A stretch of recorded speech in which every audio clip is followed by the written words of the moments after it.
Assalamu alaikum viewers and welcome back to my channel Study Law with Bushra.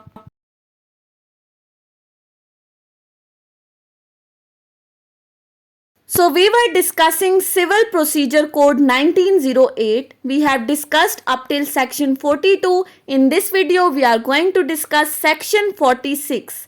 But before starting the discussion, I request you all to please subscribe to my channel and don't forget to press the bell icon for latest updates. Do share this video with your friends and don't forget to comment your feedback. So let's move towards the discussion. Section 46 of CPC deals with the topic of precepts. अब ये precepts क्या हैं, इनको कब issue किया जाता है, कौन इशू करता है, ये हम इस सेक्शन में डिस्कस करेंगे. लेकिन CPC के अंदर कहीं भी प्रीसेप्ट के वर्ड को डिफाइन नहीं किया गया. अगर हम सिंपली देखें तो precept is basically an order or direction given by one official person or body to the another requiring him to do some act within its province.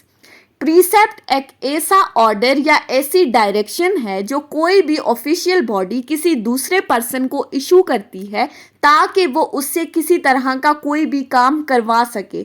अब किस तरह का काम करवा सके ये सेक्शन 46 में बताया गया है. लेकिन सेक्शन 46 का अगर हम ओवरव्यू देखें तो लेट्स सपोज हमारे पास दो पार्टीज हैं ए और बी. एक हमारे पास डिक्री होल्डर है और एक जजमेंट डेटर है. ए और बी के दरमियान केस फाइल किया गया, डिक्री पास हुई, ए डिक्री होल्डर हो गया, ए के हक में डिक्री पास हुई, B is the judgment debtor. अब डिक्री क्या पास हुई है कि जजमेंट डेटर की प्रॉपर्टी की अटैचमेंट करवानी है. लेट्स सपोज कि बी ने ए का कुछ कर्जा देना था, कर्जा देने के वापस करने के लिए अब उसके पास पैसे नहीं है तो उसकी प्रॉपर्टी को अटैच करके उस कर्जे को वापस लिया जा सकता है. अब यहाँ पर जजमेंट डेटर की जिस इमूवेबल प्रॉपर्टी के अटैचमेंट की बात हो रही है वो उस कोर्ट की जुरिस्डिक्शन में लाई नहीं कर रही जिस कोर्ट ने डिक्री पास की है. यानी कि वो प्रॉपर्टी किसी दूसरी कोर्ट की जुरिस्डिक्शन के अंदर आ रही है. अब अटैचमेंट जो करवानी है वो तो लाजमी करवानी है. अब अटैचमेंट किस तरह से होगी तो ये जो डिक्री पास करने वाली कोर्ट है ये उस दूसरी कोर्ट को एक ऑर्डर भेजेगी जिसकी जुरिस्डिक्शन के अंदर वो प्रॉपर्टी लाई कर रही है कि आप इस प्रॉपर्टी की अटैचमेंट करके डिक्री की एग्जीक्यूशन कर दें. सो डिक्री पास करने वाली कोर्ट ने जो दूसरी कोर्ट को ऑर्डर इशू किया है this is basically called the precept, एक हुक्मनामा.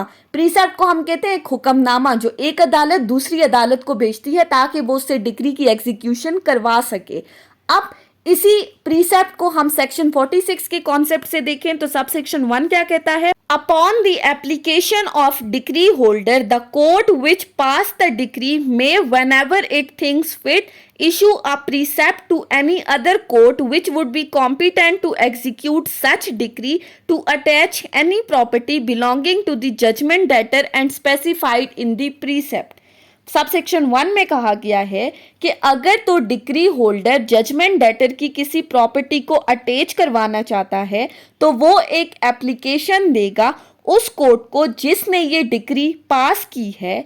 तो डिक्री होल्डर की एप्लीकेशन के ऊपर या जब भी कोर्ट को मुनासिब लगे जो भी तरीकाकार कोर्ट को सही लगता है वो कोर्ट एक प्रीसेप्ट बनाएगी जिसको हम हुक्मनामा भी कहते हैं. ये प्रीसेप्ट दूसरी कोर्ट को इशू किया जाएगा जिसकी जुरिस्डिक्शन के अंदर जजमेंट डेटर की कोई भी प्रॉपर्टी लाई कर रही है. ये जो प्रीसेप्ट इशू किया जाएगा इस प्रीसेप्ट के अंदर प्रॉपर्टी की डिस्क्रिप्शन को मेंशन किया जाएगा, प्रॉपर्टी की डिटेल मेंशन की जाएगी जिस प्रॉपर्टी की अटैचमेंट करवानी है. अब ये जो प्रीसेप्ट आप दूसरी कोर्ट को इशू कर रहे हो उस दूसरी कोर्ट की कॉम्पिटेंसी होना मस्ट है. अगर तो वो कोर्ट कॉम्पिटेंट नहीं है तो उसको प्रीसेप्ट इशू नहीं किया जाएगा. सो ऐसी कोर्ट जो कॉम्पिटेंट है आप उस कोर्ट को प्रीसेप्ट इशू करेंगे, फिर वो कॉम्पिटेंट कोर्ट इस प्रॉपर्टी की अटैचमेंट करवाएगी. ये था सबसेक्शन 1. सबसेक्शन 2 क्या कहता है. The court to which a precept is sent shall proceed to attach the property in the manner prescribed in regard to the attachment of property in execution of a decree. Subsection 2 कहता है कि जिस भी court को आप ये precept भेज रहे हैं ऐसी कोर्ट जिसको ये प्रीसेप्ट इशू किया गया है वो इस प्रीसेप्ट को बिल्कुल उसी तरीकाकार के मुताबिक एग्जीक्यूट करेगी, यानी कि वो प्रॉपर्टी की अटैचमेंट बिल्कुल ऐसे ही करेगी जैसा कि डिक्री को एग्जीक्यूट कराया जाता है। यानी कि जब आपने किसी कोर्ट को डिक्री ट्रांसफ़र की एग्जीक्यूशन के लिए, तो जिस तरीकाकार के मुताबिक वो डिक्री की एग्जीक्यूशन करती है वो प्रीसेप्ट को भी ऐसे ही एग्जीक्यूट करेगी, यानी कि वो ऐसे प्रॉपर्टी को अटैच करेगी जैसे कि ये डिक्री इसी अपनी कोर्ट की तरफ से पास की गई है। अब इसी के साथ एक प्रोवाइजो अटैच की गई है और वो प्रोवाइजो क्या कहती है, that no attachment under the precept shall continue for more than 2 months। अब ये जो प्रीसेप्ट के अंडर प्रॉपर्टी की अटैचमेंट की बात की गई है, सेकंड कोर्ट इस प्रॉपर्टी को 2 महीने से ज्यादा अटैच नहीं कर सकती। Further, unless the period of attachment is extended by an order of the court which passed the decree, until and unless जिस कोर्ट ने इस प्रॉपर्टी की अटैचमेंट से रिलेटेड डिक्री पास की है वो इसका एक्सटेंशन ऑर्डर नहीं देती। यानी कि जब तक उस कोर्ट की तरफ से इस टाइम पीरियड को एक्सटेंड करने का ऑर्डर नहीं आता तब तक ये सेकंड कोर्ट 2 महीने से ज्यादा प्रॉपर्टी को अटैच नहीं कर सकती। फर्दर ये सेक्शन क्या कह रहा है, और unless before the determination of such attachment the decree has been transferred to the court by which the attachment has been made and the decree holder has an applied for an order for the sale of the such property. और अगर तो जिस court को precept issue किया गया है उस court ने अभी तक प्रॉपर्टी को अटैच नहीं किया और पहली कोर्ट ने इसको डिक्री भी ट्रांसफर कर दी है, तब भी इस 2 महीने के टाइम पीरियड को एक्सटेंड किया जा सकता है उस कोर्ट की जानिब से जिसने डिक्री पास की है। और साथ ही साथ अगर तो डिक्री होल्डर इस प्रॉपर्टी को अटैच करने के बाद इसको सेल करने के लिए कोई एप्लीकेशन मूव करता है तो ऐसी सूरत में प्रॉपर्टी की अटैचमेंट के बाद उस प्रॉपर्टी को सेल आउट भी किया जा सकता है।